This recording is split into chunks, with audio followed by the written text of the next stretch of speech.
La poésie est partout, pas seulement dans les mots. Les silences, parfois, permettent au sens de se mettre en éveil. Il suffit alors de lâcher prise un instant, prendre un peu de temps pour flâner et contempler. Dans la cité du Ponant, à l'initiative du comité consultatif de Saint-Marc, la 2e édition du Printemps des Poètes nous réserve quelques belles surprises.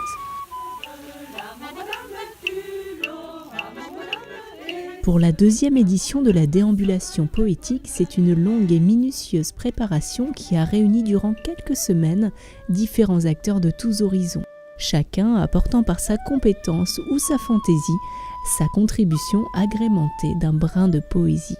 Comme les petits ruisseaux font les grandes rivières, c'est tout naturellement dans la vallée du Stangalar, un écrin de verdure auréolé des premiers rayons du printemps, qu'a lieu cette déambulation poétique.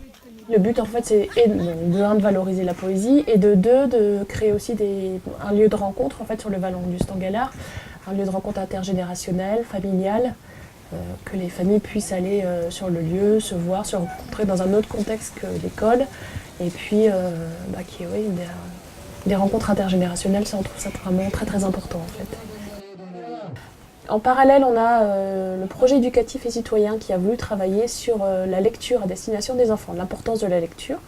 Pour cela, eux mettent en avant le fait que plus le vocabulaire est entendu tôt par un jeune enfant, plus la lecture s'en retrouve facilitée, et donc les apprentissages dans la suite de la vie de l'enfant. Donc l'idée c'était vraiment d'apporter ce vocabulaire très jeune aux enfants, d'apporter le plaisir de lire. Et donc, par l'intermédiaire de la poésie, on est allé sur ça en proposant aussi aux écoles, dès la grande section, d'écrire de la poésie. Écoliers, collégiens, personnes âgées, bénévoles, tous mettent la main à la pâte pour que ce week-end festif soit une réussite.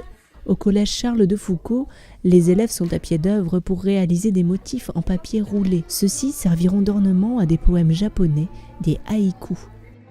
Tout le monde est ébahi parce qu'il y a une telle joie de vivre dans ce qu'ils écrivent.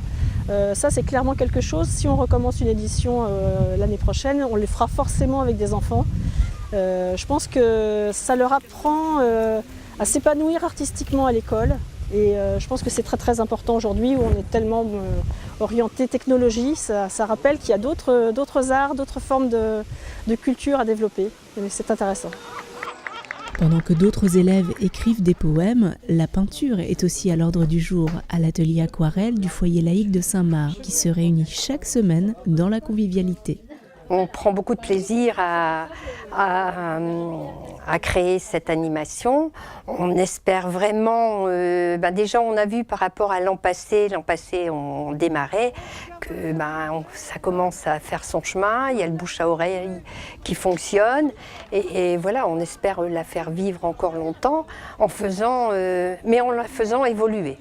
Nous on a lancé une idée, on a un peu cadré les choses, mais on voudrait que ça soit les habitants après qui construisent cet événement, qui donnent leurs idées, qui apportent leurs compétences, leurs envies, etc.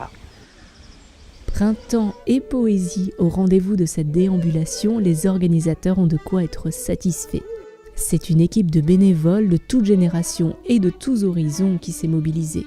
Jeunes et moins jeunes, chorales de structures associatives et même quelques audacieuses interventions de copains complices prompts à déclamer pour l'occasion ou à jouer quelques airs de musique. Ce qu'on veut mettre en avant, c'est la diversité.